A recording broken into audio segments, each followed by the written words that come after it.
podcast.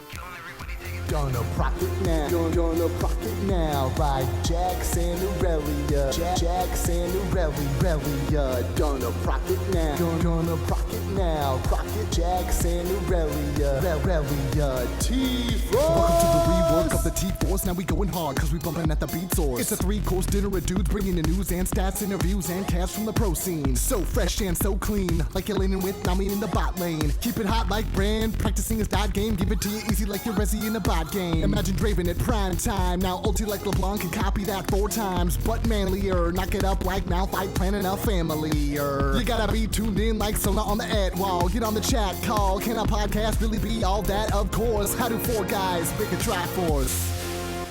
Hey guys, welcome to the Trinity Force podcast. You're listening to episode number 178. My name is Adam Ponophobia Cogswell, and I am your host for this evening. I am joined by 4 guys this evening. If you guys hadn't already listened to episode number 177.5, we had Kyle Danger Hennick from Area Defect on. He is with us. Say hi. Hey, guys. Kyle. Welcome, Kyle. Well, thank you. Good to be here. Yes. And DeClaude is with us. He was also on that episode with me. Yep. Good to still be here. Chira is back to join us with this week. Hi, friends. I was waiting for the kazoo. I really want you to what? I lost it. Wait, you lost it. Did one of the rats take it? You're Lady Twitch has it. I found it. There it is. There you go. Kazoo solo. Fuck it. Boom. Done. And Bam. Dom, Nom is with us. Not Dom the Help, the real Dom. Yes. Yeah, that was something else. Listening to that interview, am I on this thing? What the fuck is going on? Why did you keep saying my name? I have a Dom fetish. Wow. All right. Well, we learned a little bit about You and me, tonight. baby. You and me. Later on. This fucking What's up? guy. He knows. Yeah. All right. Yeah. So like I said before, Kyle, he is part of Area Defect. It is a nerdcore band. They have won Songs of the Summon 3 times. I got that right this time. Yep. We talk about that quite a bit on episode 177.5, so please go listen to that and go check them out at twitter.com/area defect or facebook.com/area defect. He has decided to join us through the rest of the night as we talk about patch 412. But before we jump into the 412 discussion, we do need to talk about something special, and it's over here. I don't know, Kyle. Kyle, have you ever heard of Gatherer's Gourmet Granola? No, but it's very alliterative and looks tasty. So Is that better than here's tasty? what's going on with Gatherer's Gourmet Granola. They are the official Trinity Force podcast sponsor for the next couple of weeks. That's awesome. They graciously sent us so much of this granola, and it All is the fit. tastiest granola you will ever try. Actually, And I already ate it all.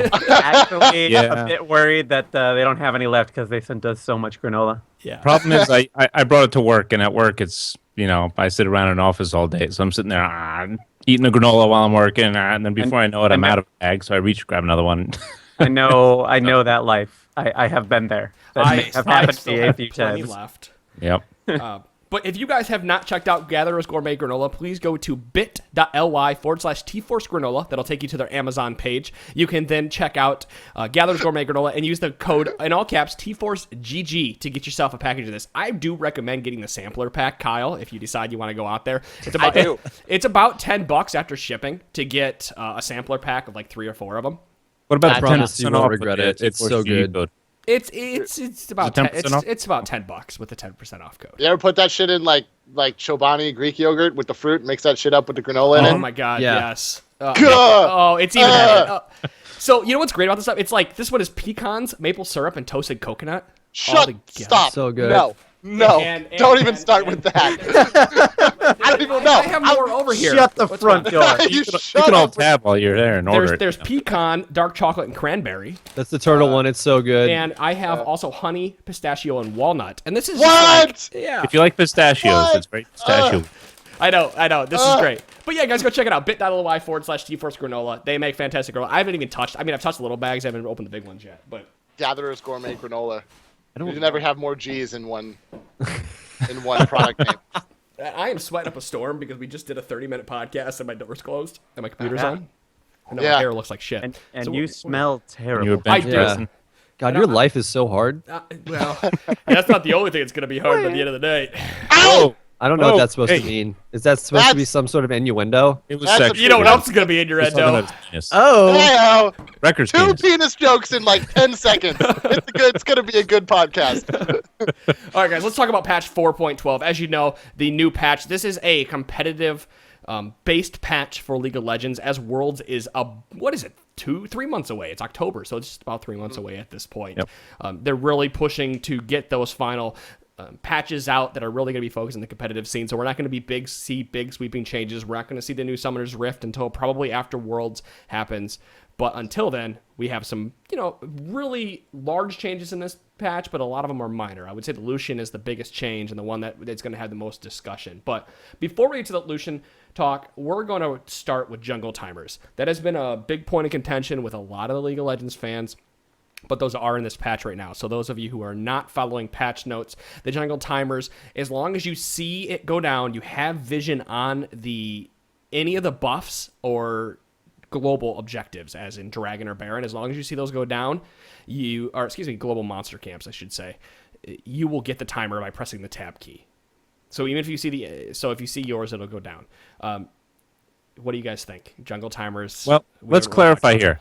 If you see them go down, you have the timer just like you would without the timers before. You would say, okay, it's at this specific time. What if you see the little skull there and you go and see that it's empty, does the timer happen?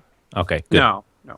So that's just to clarify here. You only, just like now, or just like pre-patch, your timers, you have the information. It's just, you don't have to read chat. And right now, it only tracks the enemy or team Elder Lizard, enemy or team Agent Golem, and Dragon and Baron. Yep. Right, Yeah. the big buffs and the big objectives. So, me personally, I don't mind it because to me it just seems like a clerical thing. Instead of having to type it and scroll up through all the chat and all the messages to find it. Oh crap! When was Baron again? All right, yeah, we're coming up on it. I just hit tab. So, but you still have to get your seat. I go back and forth on it. I don't know. What I really don't like is how sloppy people are going to become as a result of it. Like, they're going to have timers for their own stuff, and they're not even going to bother to guess when the timer for the other stuff went down. And I'm going to say that mostly applies to gold and below.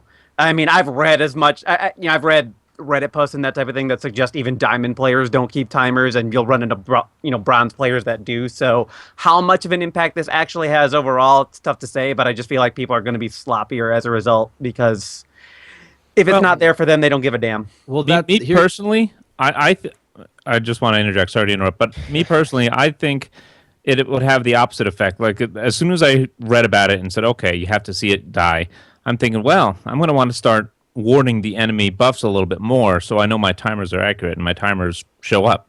That way I can keep an eye on them. So it'll make me provide more vision because of it. When I never really thought about that before, I would just say, yeah, whatever.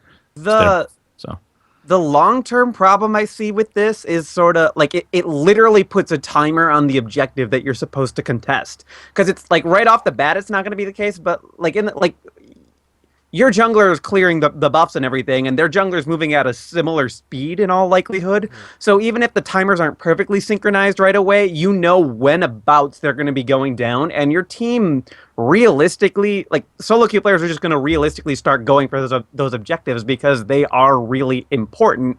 And that bookkeeping element that was previously available, the really diligent players who are on top of timers like that are now like basically penalized. That skill of theirs is penalized as a result. That's exactly what I was going to bring up as well. You can go ahead.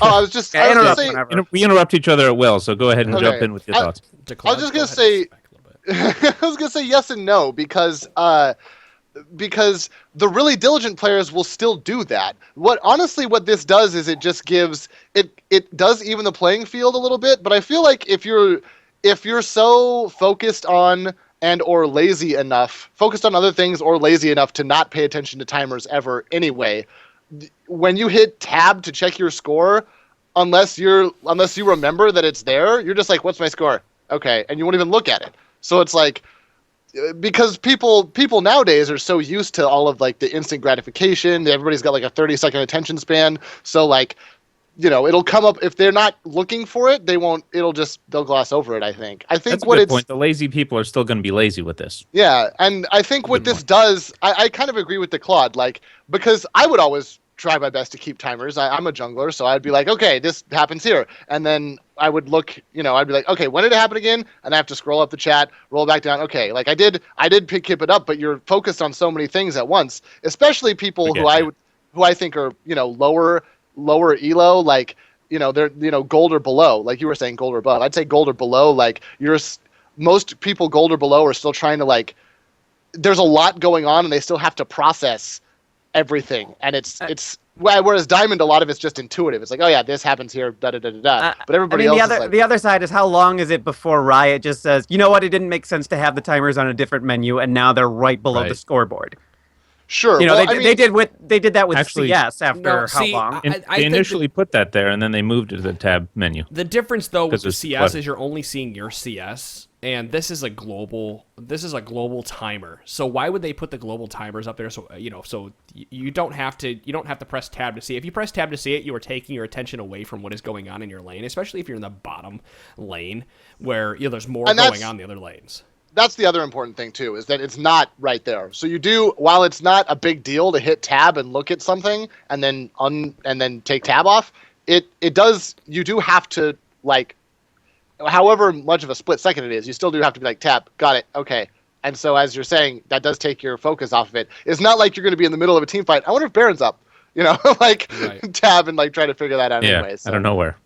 I have a little bit of a sense about it. See, I saw a good argument today about it. Actually, Thorin had made it. And, he likes to push the stuff way out of proportion when he argues anything, because it's Thorin and that's what he likes to do. But one of his arguments was, and it kind of made me go, okay, was, well, the LCS players, they have a ward in this bush 90% of the time. So at what point does Riot just say, well, we're going to give you vision of this bush all the time? That was his argument for these. Well, you're taking skill away from these players by removing having to actually count the time of when that buff spawns.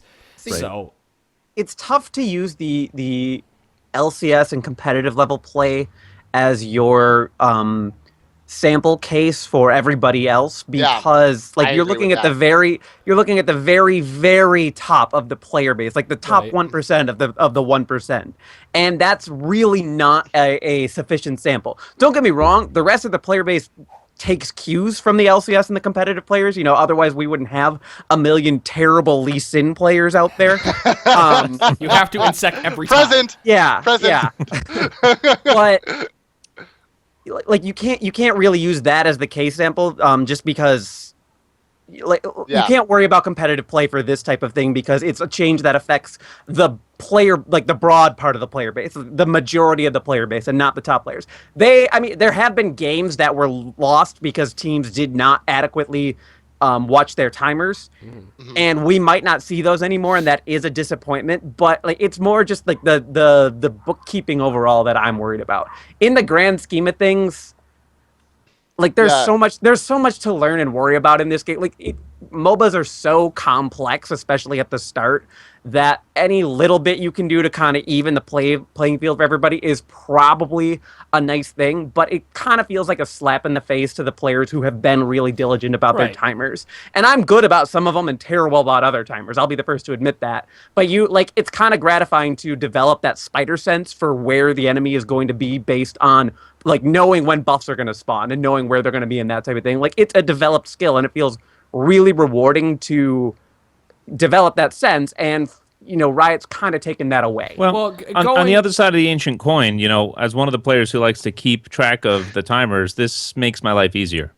Here's the thing. When I have been playing Smite with Chira a lot recently, and all of the timers are automatically tracked on the mini-map. They're actually on the mini-map. You get to see where that buff is. You see the little circle on the mini-map and when it's going to come back up. So that's already taken care of for you when that game first came out. And I am not totally against these, because I feel like that information should be given to your entire team without having to type it in, because it does make everybody a better player if they're paying attention to those timers, because now you get more team-oriented games, because more players are going to realize, well, okay, I watched the enemy down blue, so I know blue is coming up in 6 minutes.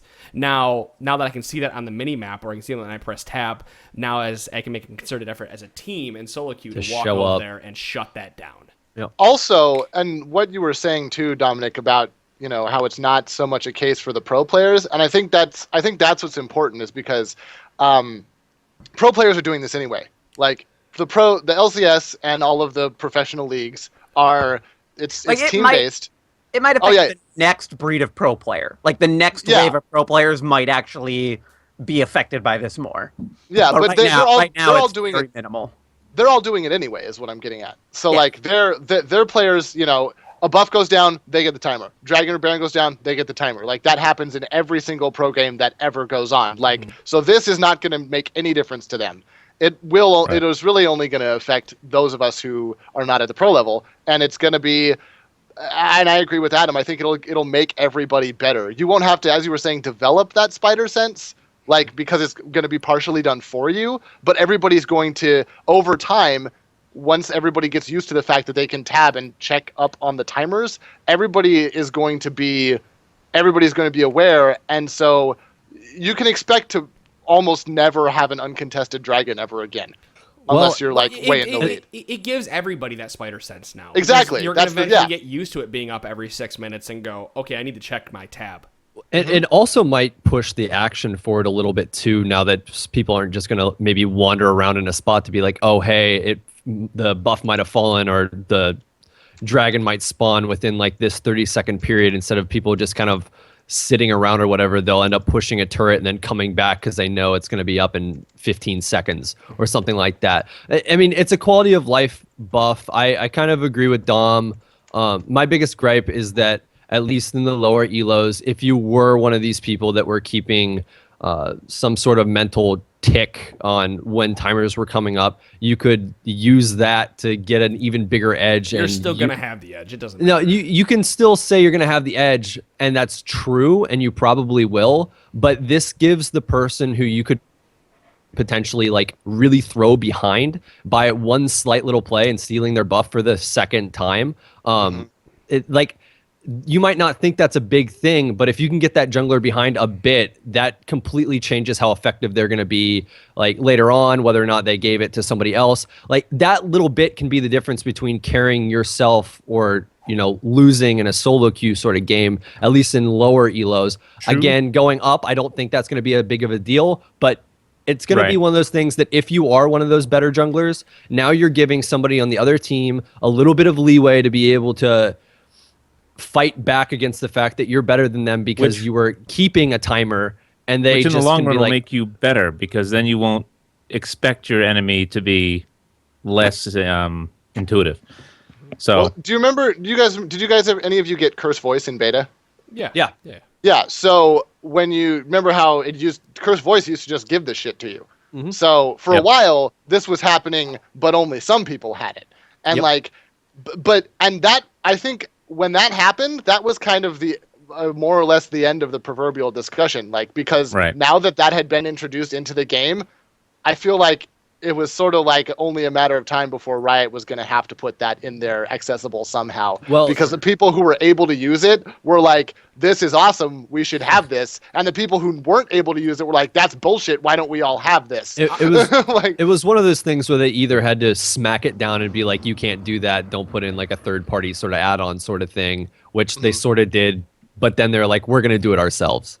Yeah, so exactly. Well, and they said, I don't know if you guys watched the video where they discussed the patch, but they said in that, we want to make, the reason we put these in here is because we want the tools. We don't want anybody to download outside applications because our client doesn't give it to them already. Like, we don't want people to be looking outside of our game for features that should be in the game because we put them there. I mean, people have already kind of done that stuff for a long time, and they've had. Well, yeah, exactly. Yeah, I just think it depends on how much information.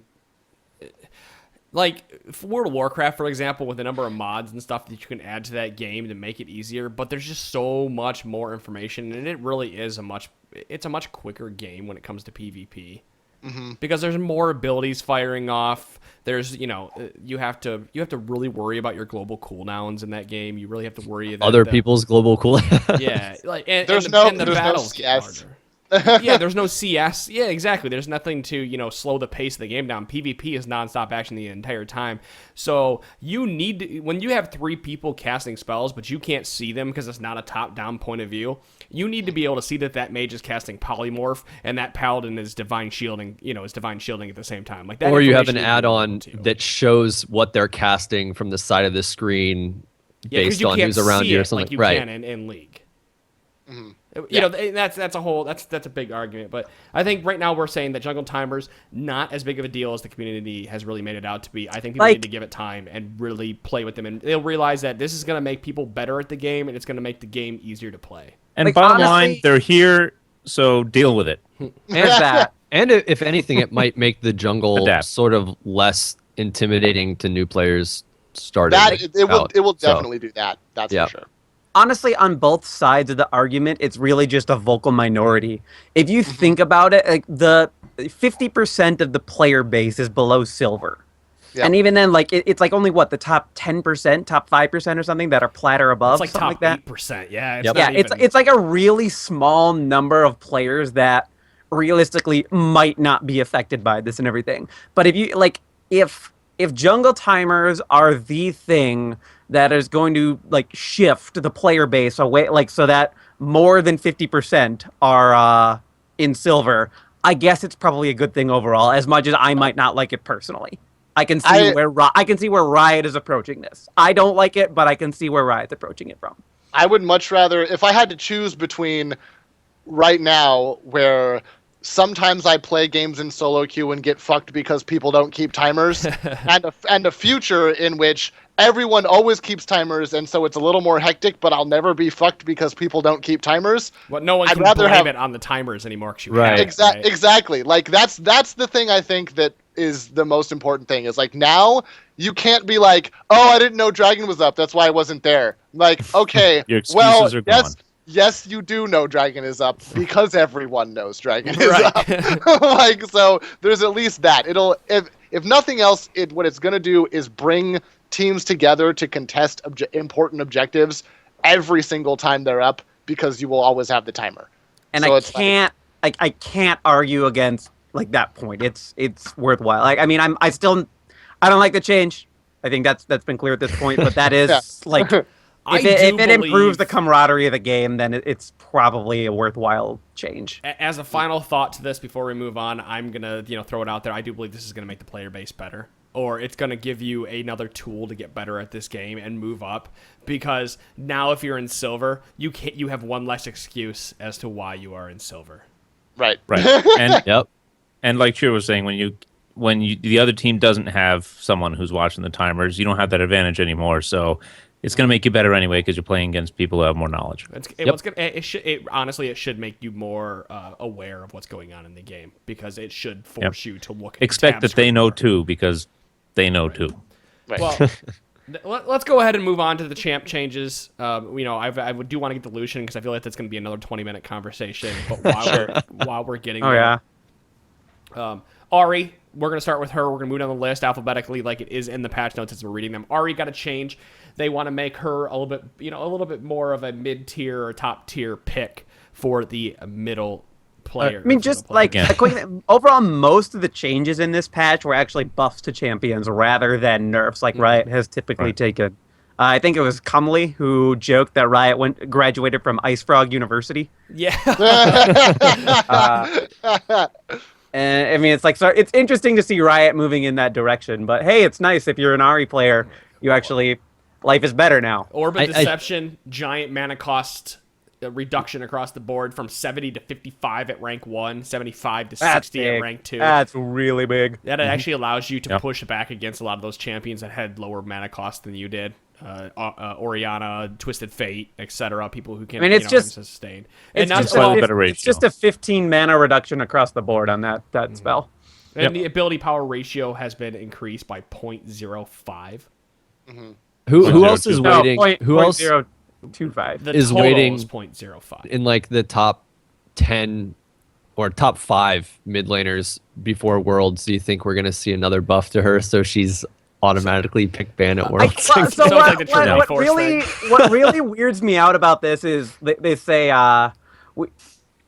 she's currently sitting just below the top tier mid picks. It's like, well, so are a bunch of other mid laners. Why does Ari get all this special attention and the rest of them get ignored? Again.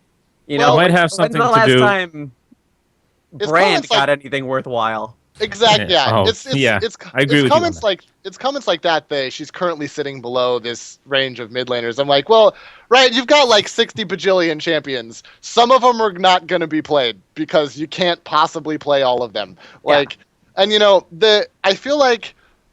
I mean, even if you got rid of half of all the mid laners in the game, like you just kept the top, let's say top 25 mid laners, and let's Sure. say there are 50, just for numbers. Like Sure. all that's going to happen is people are going to gravitate towards the top 8% 17, of those right. mid laners. You know, Exactly. like there's Yeah. always going to be a bottom tier I in think- whatever role. I think with Ari, the network TV has her hand in this because when she's using spells, she is a Fox broadcasting. And you know what? Wow. They're somewhere in the background. Oh my God. On the screen. Ah! We deal with this every week. That was a 3. You turned that. God damn it. We need an explanation. Like the rest There of it us is. is like, and Yeah, but, I Kyle, mean, it like was- Kyle's literally dying over at his chair. It was 3 parts. You took that and turned it into 3 pieces. You took 3 pieces and made one giant super pun. Oh, God. Kyle, And this it is what we explains deal with every every- single episode. How do you do this every time? I don't. We don't. Lots of liquor. The hashtag, Cheers. goddammit. I need more alcohol in this and less water. That's my conclusion. Jesus, Yeah, Riot fuck. seems Fuck to. up. Riot seemed to take, they had, last season was all about assassins. Ari, Fizz, fucking Zed, Kassadin, even Talon saw some love in there somewhere, so what Riot did for season 4 was like, well, we don't want that shit anymore, so fuck all these assassins, and basically ruined all of them. And so now they're like, oh, but Ari's like super fan service mode though, I mean, so we like- should probably like the make her playable again. The flip side is, it's their game. They can do whatever the hell they want. Oh, if yeah, they I'm want, not- if they want assassins to be popular, I mean, nothing's Right. stopping them. No, exactly. That's what I'm saying. Like they made that decision I because just- that's what they wanted, and so it is weird that they just singled her out like this. yeah. I mean, You know Maybe what? some more will get love I, down the road. I hate this word because I heard it. I went to a vendor meeting yesterday all day, and all I heard everybody say at the end of the day, and I really, really, really hate that saying. But but At the end of the day, other alternatives. When the dust settles, when all's said and done. when all is said and Go. done, Thanks, Tom. when the cookie the- crumbles, when the cookie crumbles, when DeClaude shuts the fuck up, or with Deception, At the last drop of beer. yeah, closing time. fuck you all. The mana cost is the biggest portion of this. Like a 0.05 over total ability power ratio is nothing. That's not going to tip anybody one way or the other. The mana cost reduction allows the good RE players to get better and intro RE level players to pick up the champion and learn how to play her. Yep. I, I think I- it's a good change. I don't see At the a end of the day, that's all we can really ask for. Let's move on to Alistar. well, when the cookie crumbles, we're gonna. No, okay. So, you know what really upset me about these Alistar changes is that Trample no longer deals damage to jungle. Oh yeah, monsters. it's this Oh, weird. damn. It's this weird nerf and a buff to him. I mean, and even then, It's funny because Dom just a called few it, days actually. ago, Adam's like, oh yeah. It's like, oh, Alistair's gonna be so good out of the jungle now. And it's like, well, now he's not. Right? Said nope. I was I good. I He's gonna be missed OP that in the piece of jungle. the trample this morning on my first read through of this. I've read through these patch notes at least 6 times today because how many times I thought about Lucian and changed my mind on Lucian throughout the day. So I kept reading the patch notes. Anyway, the first time I was like, oh my god, Alistar jungle's. Yeah. Do you remember Alistair Jungle? I do. It love was a Alistar giant jungle. It was a That giant shit- asshole. That shit was unbelievably He not was- okay. He was in Banfist because of it.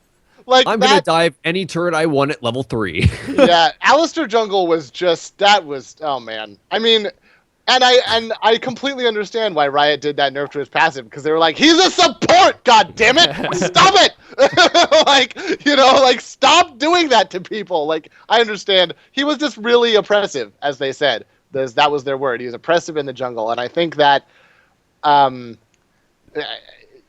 you have a champion who's got mobility, AoE CC, and is really tanky, like, Right. and he has the cooldowns and damage output to jungle, then you have a problem. Like he's he doesn't have the cooldown. Dom, turn your right now, camera is the on. problem. Oh yeah, sorry. he used that's the thing is he had before it was like he would use his moves to have and he didn't have good enough cooldowns, but the trample kept the damage up, so it was okay, and like all of that. Well, when And you're now- spamming E and getting passive damage. Yeah, Yeah. humorously, it was E that you were getting so much damage from, even though that was the exactly, shield. yeah. Well, exactly. let's talk about it. Let's talk about it. Passive the trample no longer deals double damage to monsters. It'll just deal normal damage to monsters now. Pulverize.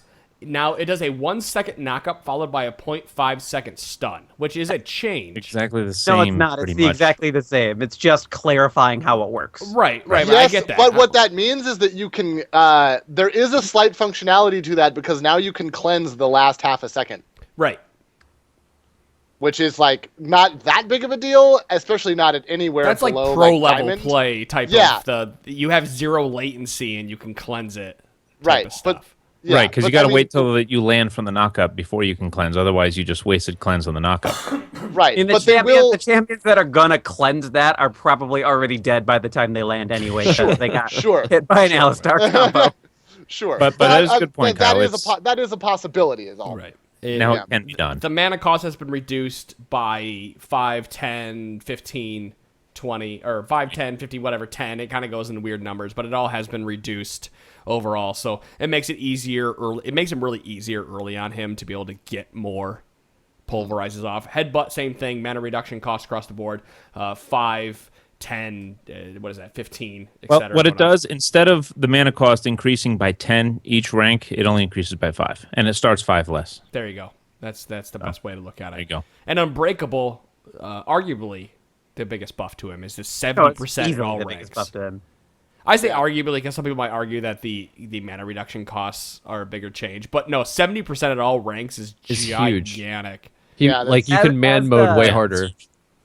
Just the rank 1, level 6. Alistar player, like those early mana changes, it's a little bit nice, but they're not gonna really help his laning that much because his mana pool is still really small and his regen is terrible. You might get to use your combo an extra one time, and that very well could be could mean the difference between a kill and them just going back to base and that type of thing. And hey, good for you if the mana changes really helped you that much. But grand scheme of things, it doesn't really change his early game at all. It's still bad. And then late game, he didn't really have mana problems because at this stage of the game, there's so much mana regen on support items that like you have to try to come up with a support build that doesn't have mana regen on Well, it. you got a combo plus a Q off in a team fight, realistically. Yeah. In a Yeah. mid game or end game team fight, you got 3 abilities plus your ultimate and a heal off. You You got you got plenty of stuff going on. I mean, Well, by I'm the saying, end of the you game. have it all going on, but you have such a giant mana pool and, of course, the mana regen. But realistically, at that point in the game, you're not running out of mana. Yeah. More or less because you don't get the number of abilities off that's going to Yeah. eat your mana pool. It's laning phase and end game, or mid game, where it really affects. The Unbreakable Will doing 70% at level 1 is gigantic because before, even with 50%, you could Yep. target Alistar in lane, even with his Unbreakable Will. Also, the damage reduction now instantly applies rather than after the That's spell nice. animation. That's And that really- is even nicer. Yeah. That's a nice Yeah, little what's- cleanup. You can do that early tower dive. It doesn't even Riot sounds worried about it. It doesn't even bother me that they changed this because Leona could already do this shit at level 3. Right. She Yeah. could already tower dive better than Alistar can, or as well as Alistar can once he hits level 6. Braum can already do this type of nonsense. Thresh was already pretty good at it too. There are champions in the game who are already good at tower diving. Alistar thematically was supposed to be one of those, and they kept nerfing him and nerfing him. It's nice to get him back in that territory where he can do it well.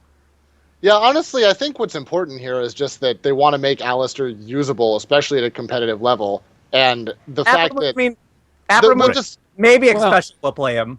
Only Right, but because he the had the fact that ball now- delivery. Now you can equip him with something else. Well, yeah, and now it's like you mentioned Leona, Thresh, Braum, like there's sort of this like tanky support thing going on right now, and Alistair should be the king of those, but should be. he's not. And Yeah. so like now it's like, okay, well now it just it's I'm glad to see Riot buffing champions like Alistair because it puts more back into the mix. Of like because lane combinations, especially bot lane, stuff can get kind of stale when it's like the same combinations of champions over and over and over again. I still think he needs kind of a full rework to really get him to just a much almost sensible state and everything. Q and W are fine. I don't want to see too many changes to those. And if they broke the ability to combo, that would be really bad. But E, like thematically, does not make sense with that champion. Why does this guy who's supposed to be a big bad tank and supposed to just wreck everybody's Christmas have a heal? Yeah. He's yelling at you so loud and scary that it you feel scares better you about into immediately gaining health. Like Yeah, you're I like, have yeah, never felt okay. better than the Dom He yells at me. literally scares your internal organs into working better. Yeah, they just become more Oh efficient God! immediately. Pump faster blood adrenaline. Oh God, we're getting And the heal is so bad by the end of the game that you're really just using it to try and get trample so that you kill towers faster. right. It would be interesting to see it do sort of like give it like a little bit of a karma treatment and give it like a maybe a little movement speed buff and a little shield, something that like, or one or the other. But I mean, the only thing it's got going for it is that you could basically have Ardent Sensor on. You get that item, and then Ardent Sensor is now on because you have Alistair's I don't know. heal. With a bull, I think they hit the three main points of him: a charge, a knock-up, and a damage reduction ability because he's so big and bad. Like, what do you do with that fourth ability from a bull standpoint? You've hit the three thematic themes of a charge. you can give him an execute. Could do that. Well, he's a Minotaur. He's supposed to be this heavy. Like when I first saw him in beta, I was like, "Wow, this guy's huge. He's ripped. He's got chains." His backstory was a gladiator where he would just destroy everybody. And then you play him, you're like, "I'm like hitting you with a wet noodle. I can stun you for a while." They could give it damage reduction, for example. Like They could do that based on enemies affected. I actually really like There you go. that idea of the little speed boost. Like, say you use Triumphant Roar 3 times, it gives you a slight speed boost, and then on the third stack or whatever, your next auto attack does something like half of a Hecarim charge where it pushes you just a slight bit. That'd be something like that would be cool, and it'd be thematically cool to the character. I know we're getting rather than really off streaming. topic with Or like a GP Hold on, style hold on. team. Well, no, inspiration. we're getting Right. really off topic with this Alistar stuff, and I want to continue moving on because we actually have quite a bit to talk about. Wait, I'm going to say my idea. God damn it! All right, so the Maokai idea with the percent damage, percent max health damage, maybe do something where the next auto attack does that. Bam, said my piece. Now he's back in line with the other tanky people who were buffed recently. All right, yeah, I don't want to spend. I mean, Read it, we can spend here all night and really talk about what Alistar could eat, but really at the end of the day, as the cookie crumbles, as All the right, last let's bubble steer pops, off of Alistar now, right, okay? Right. Let's just move on and let's milk some other champions. So Ezreal, Let's go to greener pastures. All right, let's go. Is it just me, or is all the little like flavor text that they put into this patch notes, like all the little quotation stuff awesome. they have They were is so good? It's way better Yeah. than any of the other ones I've read. It It's is. been getting better. Yeah. I just want to mention Ezreal's because I think it's funny where it says just E into it. Now you can press W and E into your W to get That's a so text dumb. It's so funny. Like what? Like Now we're gonna see seriously, people Ryan? waste their I flash. actually want to know how many players were doing that because they thought it worked that way in the first Right, place. right. I just And like that, there was a percentage of the player base that was just significant enough that they decided, you know what, this should be okay. You know what's I'm gonna be like, funny Ryan, about this do it. though? Just think about how many bad Ezreal players this is going to kill when they use their W to like get that extra burst Oh. and their attack speed, and then they E into people and they Or Flash. escape. There's so many Let's people not are forget just that going to they can immediately Flash die. and do it. Yeah. honestly, if Riot Or like wants, E and then Flash to get hit twice. if Riot wants to fix Ezreal's W, it needs to damage minions. Like I don't know why it doesn't do that yet. And then he could just because he's too re-push powerful. If it can go forever. through, Yeah. it's too powerful if it can go through minions and damage them, and then at that point it becomes another Q. But his W doesn't do anything. Like it doesn't do it's hardly does any damage, and it will. Well, it do you won't remember unless when you it build used to be AP. the max? You would max W. Yeah, you Yeah, had first. first. Yeah, it used to do a bunch of damage, and terrifying. it used to heal people. Yeah. And give them attack speed. Right. It was like it used to do everything. I don't know, but yeah, it's funny. It's real. Wee. All right, well, you know what? I'm going to skip a couple champions. We can talk about Cassidy and whatnot. We'll walk back to him in a minute. Let's talk about Lucian. Let's just go for it right now. We've been hinting at him all night. Lucian has had a giant overhaul in this patch. I'm going to run down through all of that before anybody talks and says their piece about Lucian and how they feel that he should be played or whatnot. Again, I have my own opinions on him as well, and I do want to bring this up. So first of all, the biggest piece that Lucian has been changed, his attack range has been reduced by 50. It is now 500. He has the lowest attack range of an AD carry in the game right now. You could say Graves, for example, has 525. Vayne has 550. Sivir's at 500. Okay, so he's tied with He's Sivir. I tied. was thinking Sivir at 525, but still. Sivir is also, Sivir's at 500. I'm double checking just to be sure, but I could have sworn he's at the 95%. lowest, but excuse me. Base movement speed has been increased by 5. Base health has been increased by 30, which Yeah, is she's at quite a 500. big change. Thank you. Sivir is at 500, so he's tied with the lowest. Base attack damage has been increased by 3 to 52. Now, here's where the changes come into play. Piercing Light has had its mana cost reduced and its cast range reduced, but now it does 100% damage to minions. That is his Q. Now, the big change on top of his auto attack range is E. E has no mana cost. It reduces cooldown by a significant amount with rank. It is 4 seconds less at rank 1, so it's 14, 13, 12, 11, 10 with each rank that you put into it. And now every time that you use his passive on a enemy champion, it reduces by 4 seconds, 2 seconds per shot. So if you use Q and you land 2 shots on an enemy, the E cooldown is reduced by 4 seconds. So theoretically, after 2 abilities, it's reduced by 8 seconds. And it's worth noting that it's 1 second against minions Mm-hmm. and other things, not champions. So right now, looking at Lucian, everybody has been calling Lucian is terrible. Lucian is awful. Oh my God, why is Lucian only at 500 range? I can start this conversation if we want, but I want somebody with the counterpoint of Lucian is bad to start this. Do we have anybody out here? Oh, please, Dominic. No, because I actually thought I had the unpopular opinion going into this, but it sounds like we might all be leaning the other way. But no, so go ahead, Kyle. Oh, I was just gonna say I'm not gonna go so far as to say Lucian is bad. I think every single person who uses the League of Legends forums, I think, overreacts when they look at patch notes, because you can read the comments and just be like, "The fuck is wrong?" Anyway, but I don't think he's bad. I think the nerf to his attack range is a more significant downgrade than the upgrades to everything else.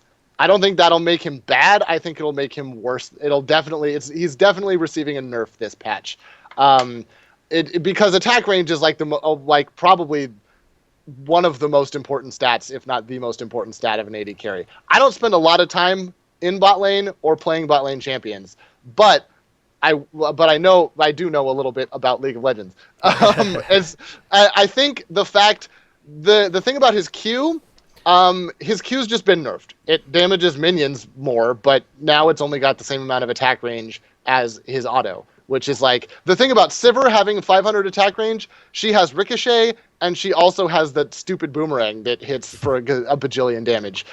So when both of those have range or whatever it is. Yeah, they have a lot of range. So even though her autos don't hit that far, she can still compete with people like someone like Caitlyn. Lucian cannot fight Caitlyn now. He just won't. He can't. If Caitlyn's on the opposite side, unless his support is unbelievable and that Caitlyn is bad, he's gonna get wrecked. Here's the flip side. What did you counter Lucian with before?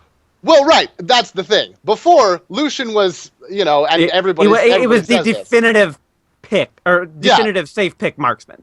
Lucian Oh yeah, safe. Yeah. I think what Riot did with these Lucian changes is exactly what they wanted. They carved Lucian a niche. So now he is a particular. He's not.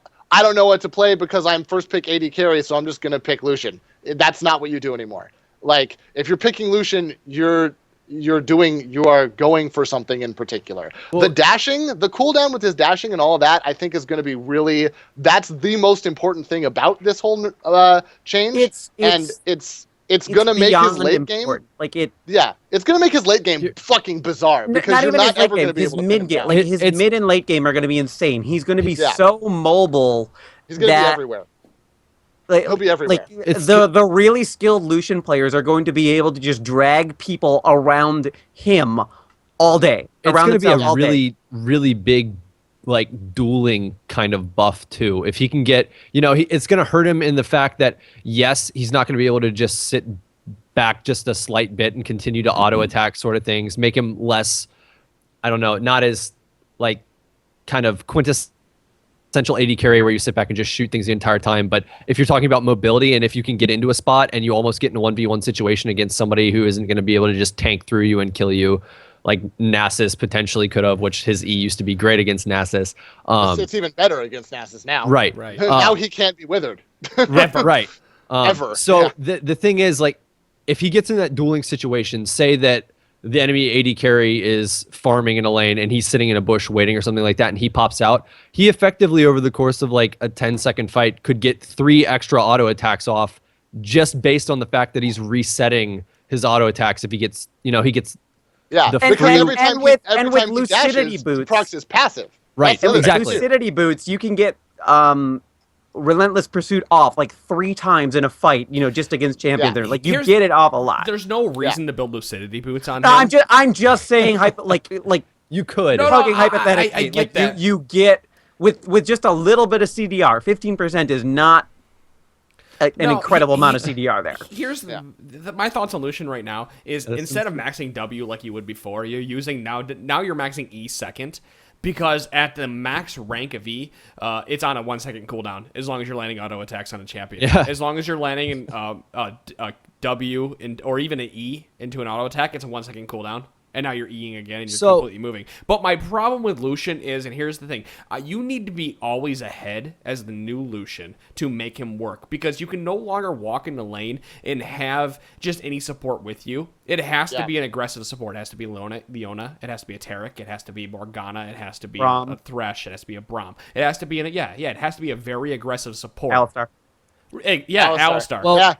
Well, well, if you don't mind, let me keep going because you have to put, and you can't just first pick him and play him safe because someone is going to pick Caitlyn and go against you. Someone's going to pick Ezreal and you're not going to be able to touch him because the Qs and the auto attacks are longer. But he doesn't siege turrets, so you have to be ahead to continue to be able to siege those turrets. He has the Sivir syndrome where it's Dom, you brought this up earlier to me, where it has to be a 2v1 to make it work. Like in professional play, it pretty much has to be a 2v1. Oh, yeah. I don't think you'll see it if they're going to go for a standard lane. No. In professional play, it has to be a 2v1. In normal play, you have to be ahead all the time to make it work. Because, Kyle, you said his attack range. He can't trade. If he's trading, it has to be a full trade that he walks out ahead in. So, by walking a bottom lane now, you need to pick an aggressive support, and you need to play almost overly aggressive with him to make him work and stay ahead and make people afraid of you. Also, as Shiro, Jaden, and Dominic were saying, though, mid to late game, he gonna be chasing like a motherfucker. Yeah. You will not be able to he is a Kenyan. You won't. But seriously, you're gonna get so much hate again. I know, here he goes again. You won't be able to get away from Lucian. Because his E, which is on an infinite cooldown loop, will always remove slows. So you can't slow him. He's gonna be like a 500 attack range Master Yi, fucking just following your dumbass around. And if you can't fight him, you can't escape from him because he will just chase you and kill you. Well, you have to just turn on him and hope that you can kill him. Yeah. They took the mana cost off of his E, so which minor gripe. Minor gripe. Stupid. Yeah. No. So minor gripe. Tristana's rapid fire has no mana cost. Lucian's Relentless Pursuit, which is a dash and a slow cleanse, has no mana cost. Kog'Maw's W has no mana cost. Kog'Maw's W has no mana cost. Why the fuck does Graves' Quick Draw have a mana cost? And it True. Like if you use it all the time, you're gonna yourself real quick. Like okay, my gripe with this is that they in their minds they just buffed Essence Reaver. If they would have kept the mana cost on E, I would have said Essence Reaver would be like a huge go-to item on Lucian just for the CDR, and if he does get in those extended trades, he's going to keep a bunch of mana, stuff like that. And I feel like that would be a great thing to get. But his E doesn't cost any mana, so it just throws that completely out the window. Otherwise, it'd be perfect. Champion with an identity crisis because you read his 3 like basic abilities and it screams, "Oh hey, get cooldown reduction so you can use these more, so you get auto attacks and like all this damage and everything." And then his ult wants you to get attack speed. So he's almost coming from that, and it's really difficult to weigh because well, in theory he is, except that his ult wants this attack speed, but it's hard to get attack speed and cooldown reduction at the same time. He used to be an AD caster. Now he's an auto attack champion. He's weird. Almost he's kind of like he's like a hybrid. He's like half he's an auto attack champion, but only if you're casting the ability, so that you can get more cooldown, so you can get more passive procs. He's like, what if Vayne in Pantheon has a crazy black baby somehow? Like he's almost like an AD Rise. Like he's almost like an AD version of Rise. Oh, wow. Racism on this podcast. It'd have to be Myrmidon Pantheon. Right. But he's like sense. He's like half AD caster, half attack speed, as you were saying. Like how do you like Rise, like an AD Rise? That's exactly what it is. I almost think he makes a better solo laner now than he does. It's like a solo queue solo laner than he does an AD carry. Definitely playing mid. I mean, does he have the stats to back it up?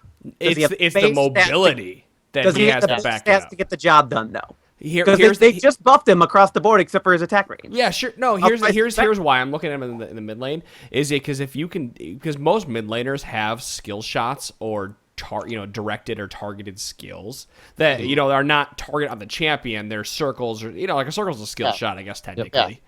A ground target or a skill shot. Nami would agree. You dip out of it with a no mana cost E. If you can dip and continue to reuse that cooldown and continue to dip and move around, what does a mid laner do to you? Nothing. Lucian is going to be. I could see a world where really good Lucian players will go mid and everyone will cry because they will just go mid and never get hit by a skill shot and outduel the shit out of people who miss one thing. I can dance all day. Just go MC Hammer on that. You could almost just build a Doran's shield on him. Yeah, you could. You're gonna now. What harass are you gonna take? Auto attack harass, big fucking deal, and you're gonna dodge all the skill shots ever. It's somebody that's ranged. You counter him with Rise. Well, somebody like Syndra trying to fight Lucian, who's like almost completely dependent on ground targets and skill shots, and he's like, "Hey, woo, woo, woo!" He's just like all over the place. He's somebody ranged that has the mobility of Yasuo, except it's not gated by using his dash on minions. What is the base cooldown? On what? Base cooldown on his E is at max level. It's 10 seconds. Start to 14. Yeah. Starts at 14. Okay. So you chunk 4 if you hit your 2. On an enemy champion. Each on an enemy champion. It's 2 seconds per auto attack that hits an enemy champion. So if you're dueling, you dash forward. Now you've got 10 seconds of cooldown. Boom, boom. Now you're at 4. Now you're at 6 seconds of cooldown. Use your Q. Boom, boom. Now you're at no cooldown because it took a couple seconds for that interaction to happen. Exactly. So you can dash out, you just won the trade. And now you E again, and now you have 2 more auto attacks. Yeah. Exactly. So you're just like, what is that? Adam. I want to see it. Do it tonight. It's happening. What? Solo lane Lucian. I can do it. I told you I want to do it. I want to play him top lane. It's going to be like, one of those old westerns where it's like, I want to see you dance. And people will be like, only he's dancing himself while he's shooting. It's like Yosemite Sam. Yes. Yeah. Mm-hmm. Yeah, so although Lucian was slightly nerfed, he is more dashing now, which is nice. So, Dom, can we kick him off the podcast yet? Can we just get fucking rid of him? Hey, Kyle, do you want the Claude spot? Well, my. Oh, my. For me, my stars and garters. I must have the vapors. Mr. Beauregard. The vapors. Oh, God. I am hot, though. That felt good. You know what? You guys need to Lucian up, all right? Lucian up. Oh, God! Damn it! He gets it. He was all into it earlier in the podcast, and now he hates it as much as we do. Think about this, Kyle. We've been doing this for over 100, for about 100 episodes now with Claude. This is episode number 77. DeClaude, you walked around at like what, 120? No, And this is DeClaude was here before we hit 100. Were you?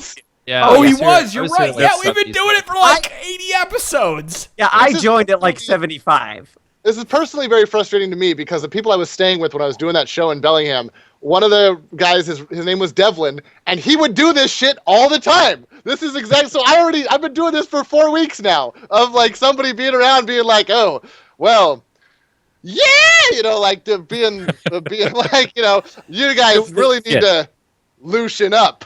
Yeah, like that's what I've been. Oh, you that's had the what I like. prop. That's awesome. Mad props, literally. Mad. All right. But Lucian- We can. One final thought on Lucian.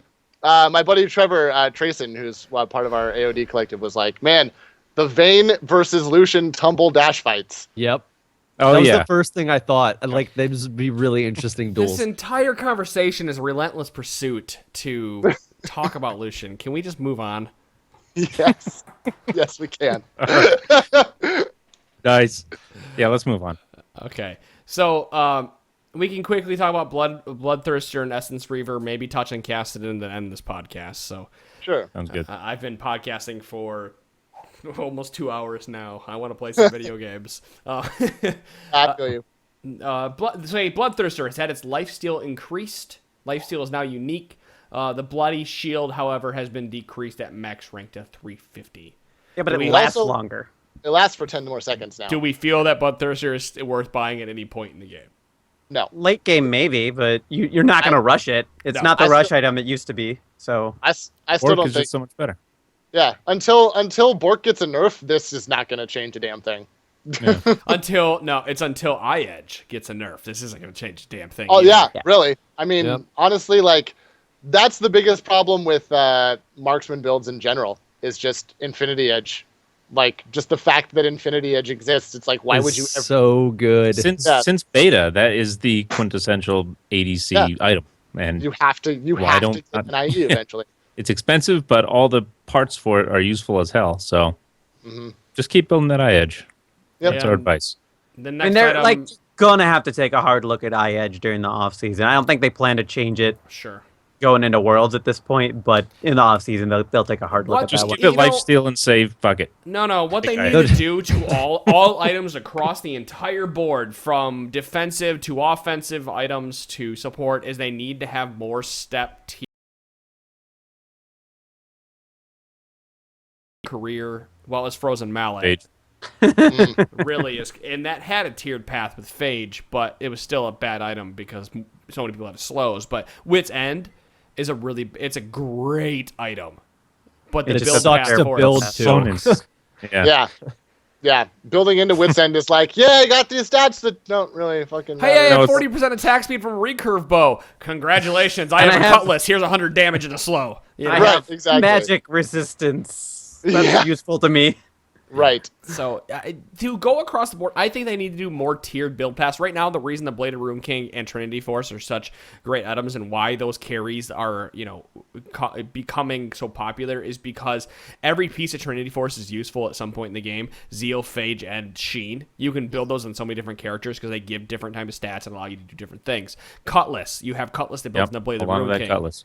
That you have lifesteal damage and an active. So when you are building iEdge, you have nothing in between that, and it's such a giant price point for BF Even- Sword that it's really hard to go back as an 80 carry with 1,550 gold.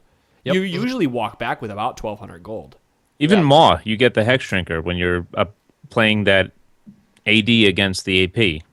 That's a good tiered build. You can hold on to that for a little Exactly. bit. So Well, it's the same thing. Yumus, you get to sit on Brutalizer. Brutalizer. Thank you. And the Yep. Avarice Blade, too. Yeah, you Yep. get to sit on something that at least helps you in some way. Like it gives you an Yeah. extra stat or an extra passive ability. And this The is core just of- as good a time as any to go into Essence Reaver then. They changed it to BF Sword from Pickaxe. Right. So now it has 80 attack damage just like all the other BF Sword items.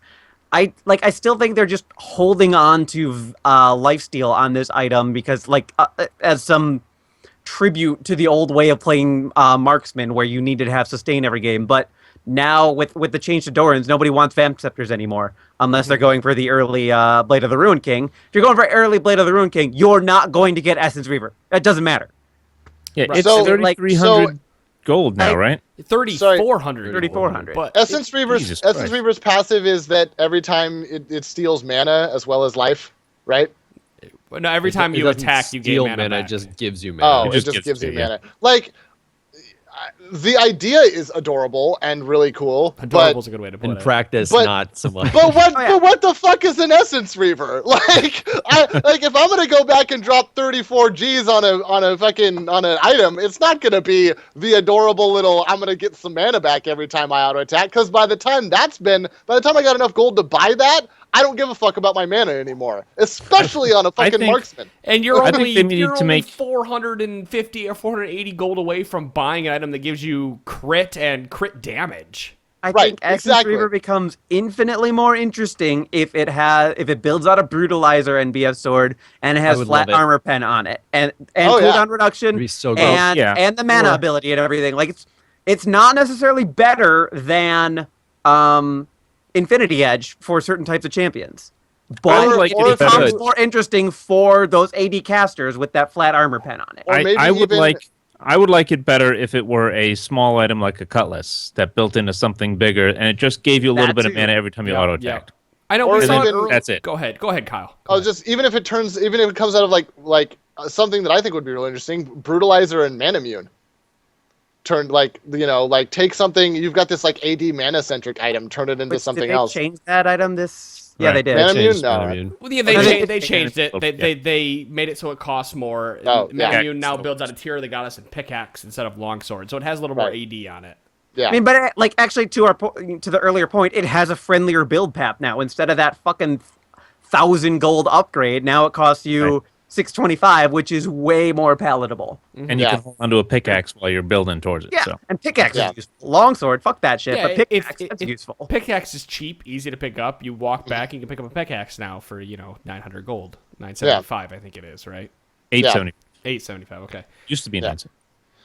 Well, you know what? With Essence Reaver, it's like you need those tiered paths to get to those items because if I like the idea of it becoming a Manamune or even upgrade the Manamune upgrade type of thing. Like we complained about this last podcast where Manamune, it doesn't make sense to spend mana to do damage for an item that's giving you more mana. So instead, why aren't you gaining mana back when you're using it? And Right. armor pen or attack speed or cooldown reduction, whatever you're gaining. But the champions you'd want to build this on need to build other items to be Effective. in lane. Yeah. Yorick has to build a Sheen to do that extra damage. So why are you spending 1550 gold on a BF sword when you are going back to lane with 1200 to get a Sheen? Exactly. getting mana off that. Exactly. Yep. Yeah, I don't like Essence Reaver. I don't. I remember we had the argument where I was playing the Switzerland saying everybody just collect the data before we bash it, but Right. No, after I mean, messing with it and then seeing it being even more expensive in late game, where before it was an item where you felt like you had to rush because mana problems diminish as the game goes on. and watch looks me cool. be wrong again because I was the one who was kind of all about this item when they announced it and way wrong. Should have waited for data and everything. One of the bigger regrets I've had since joining this show. And so it's been a bad item since release, and I honestly think it's the lifesteal on it. Like that's what's holding it back. I can't argue with you. I think you're right. And it's been they were trying to make it this weird early game item that kind of helps you in little ways across the board, but doesn't really do enough of anything for you to be useful. And the doesn't really do enough of anything to be useful is what it ended up being. And Honestly, if they kept the item exactly the same but chopped about 1,000 gold off of the cost, it'd probably be worth buying. Oh, it'd be absolutely. Oh, yeah. ridiculously gold efficient at that, unreasonably gold efficient at that Right, point. but that's like if they don't change what it does, it needs to cost way the fuck less. I know exactly what you're trying to say. And 'cause you even need then, to be I able might not to even purchase get the item earlier than what you're able to purchase it for it to serve its purpose. Yeah. So or the build path needs to be better. Yep. Yeah. So in essence, it's not a very good item right now.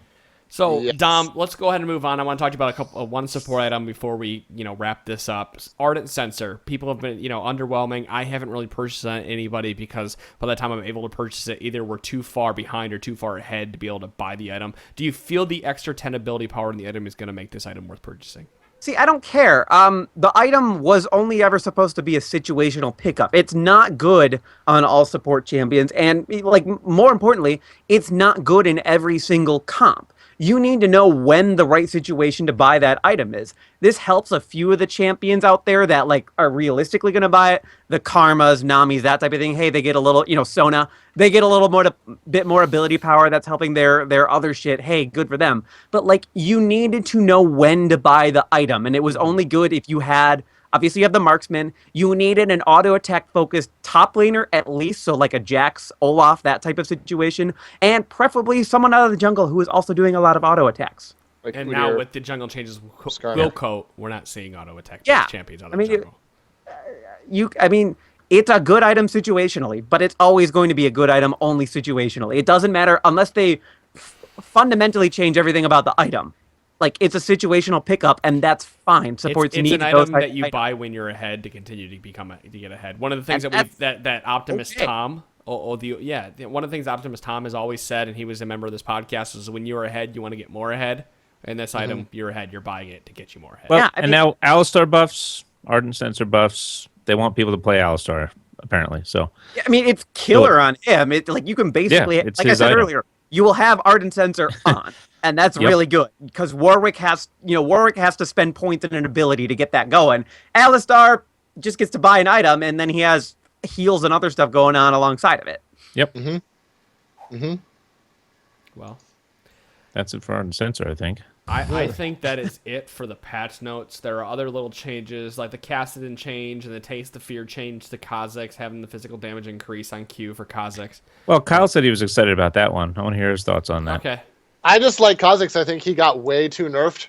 I think. Yep. Well, my biggest problem with Riot's treatment with assassins is that assassins are designed to go in, blow somebody the hell up, and then probably die also, or maybe they'll get out if they're good. Yeah. And that's the thing, that's their job. And so Riot's like, these assassins are too strong. All of them need to be nerfed. And then Kha'Zix got put in the jungle, and they were like, oh, Kha'Zix is really good at killing people. Maybe we should nerf him because we designed him to kill people. And I was like, but what? But he kills them so good though. That's the point. I was like, The problem was it was the support players that were getting murdered by all these assassins. So assassins were ignoring everybody else. Take the support out of the fight, and now 44. Since the other team also had an assassin and was removing the support. You know what? The overall assassin thing, the overall assassin nerf, I don't have a problem with. The Kha'Zix specifically, because Kha'Zix is one of my favorite champions, and he's also, I love jungling, and when he was able to be jungled again in this season, I was like, yes! And so I was like, doing hella Kha'Zix jungle and having a good old time, and then they were like, hey, Kha'Zix shouldn't be able to tower dive people and get damage reduction against towers. That's bullshit. And I was like, all right,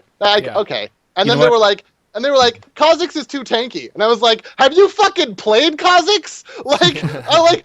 What champion in this game other than Riven is tanky when you build all AD? Well, name one. That's not how he goes in, kills a bunch of people, jumps around for a little bit, and unless the other team is like, hey, we should, you want to just let him do that? Yeah, that's fine. All right. Unless they do that, he's like, CC, damage, Kha'Zix is now dead because he killed somebody. Well, I think their nerfs to is all where they hit the nail on the head with what they needed to address with Kha'Zix, and they should have brought the Taste of Fear nerf out of their equation once they did that. Yeah, so you can't have both because that's too heavy. Right. It's like now, they took his Q and were like, this execute. Nah. The damage on it. Nah. Yeah, so that skill's done. What else do we got? It's like, I just feel like it was, so many people were like, oh, Kha'Zix, he hurts me when he kills me with his arms. And everyone was like, well, yeah, that's what he's supposed to do. I was like, but it hurts really bad. And they were like, well, all right. That's fine. I love the crying. Well, yeah, no, you know what it exactly reminds me of? what it is, Chira. though. Chira, you'll remember this. Remember the old, who was the shit? But you were The saying Wii- it the Wii- not reminded the you Wii of version. Cher. I'm like, I don't know. This doesn't sound like Do you Cher. remember the old video from way back in the day when they were nerfing nerfing mages and but they didn't nerf rogues, and it was the video from World of Warcraft where we're like, there, sweet baby, we'll nerf. You remember that? Yep, It was yep. yeah. That's what it reminds me of. It's like, oh, there, sweet Jarvan, we'll take care of you. Yep. Don't worry. It's just a matter of Way, time. way, to, you know? way to use a joke that like only World a of certain Rogues. That's percentage what it of was. the certain percentage of the player base would get, and then articulate it poorly, so only you and Shira get it. Hey, Best host, you the had- best host, everybody. It was World of Roguecraft. He made a whole bunch of videos like that, and there was somebody on the World of Warcraft forums, one of the head moderators, where he would in the video he would take a piece of what the person said, and he always said something that was advantageous for rogues, but would nerf like mages and warriors and stuff. And the guy superimposed like babies crying, like, "Oh my God, the mage one shot me!" And he'd come back and go, "Well, there, Mr. Rogue, we're gonna give you Cloak of Shadows to take care of," like that type of thing. So that's what it reminds me of. That's how I feel like people, that's how I feel Kha'Zix was treated. And a lot of champions, I feel like, kind of get that when they get picked up a little bit in popularity, maybe see some LCS play, they start doing their job, they start doing the thing that they're designed to do, and then people are like, but they do it, and it sucks when they do it, though. And it's like, but that's what they're for. But it sucks when they do that. I hate When- dying. Darius? I hate dying. Yep. Yeah, exactly. Yep. Or my other big one that I hate about is Hecarim, because Hecarim is my favorite champion, and then all of a sudden when he wasn't, yeah, right there, when he wasn't being I played really in like Hecarim. LCS. He's like my second favorite champion. Yeah, he in the wasn't entire being game. played in LCS. He wasn't being picked professionally anywhere except for maybe China and Korea. And all of a sudden it's like, Hecarim is too good at League of Legends. He is too good at it, and we will destroy him for this because he has hubris. And no pony should have hubris. It's bad for them. And so they were like, he's definitely a situation where like, what does Hecarim do that 17 other champions don't do better? exactly. And the thing that makes me mad is it was like people were saying he was too strong on the gank and he was too tanky. I'm like, first of all, the only tank that he's got in his kit is lifesteal from his W, which is very underwhelming. And he second of builds- all, if you're dumb enough to let Hecarim run in from behind you You deserve and to push die. you in the, Yeah. if you're like, he can only gank you from one direction. Behind he you. can't gank you from the front. He has to come in from the back door. And if you're letting Hecarim backdoor you consistently enough to be like, then there's something wrong with the way you're playing League of Legends. But do not many- undersign. Too many people equined, and they had to make a change. Jesus, fuck you. Okay, God I'm out. damn it. I'm done with that. That's Nope, a wrap. GG. GG. Game over. I had to do it. I was gonna bite my tongue on that one. I was like, let me just let this We're go. done. But Trinity Force Podcast, ladies and gentlemen. yes, Shit. Don't worry, Declan. Well We'll just said. clip your hooves instead. I do feel a bit hoarse after podcasting for an hour and a half. So, I hate you oh, so nice. much. I hate Nice. you. guys, Kyle, Yes. Thanks for being area here, man. defect. That was a good marathon Yes. session, Kyle. Yeah, Yeah, no, really. yeah, it's I love being here. You guys talking, chatting, having a good time, spitting the shit about League. It's good. Love It's having good you. stuff. We're good, Yeah. guys. Yeah, right. All right, guys, go check out Area Defect on Facebook and Twitter. You can go find them, Area Defect on both. Everybody, Kyle's a good man. He shared a song with us. We've all listened to it. We enjoyed it. You guys will hear it in a couple weeks very shortly. He talked about it in episode 177 and a half. And that was patch note 4.12 breakdown. I hope you guys enjoyed the 5-man show. I know we have some stuff to work on with interrupting each other, but you know what? When you bring one more on, it's Sorry. It's It's not going to something. change. We're not going to fix that. All right, guys, that was episode 178 of the Trinity Force podcast. Again, go check out Area Defect, and we will see you all next week with one episode. Granola and the granola. It And, looks and like granola.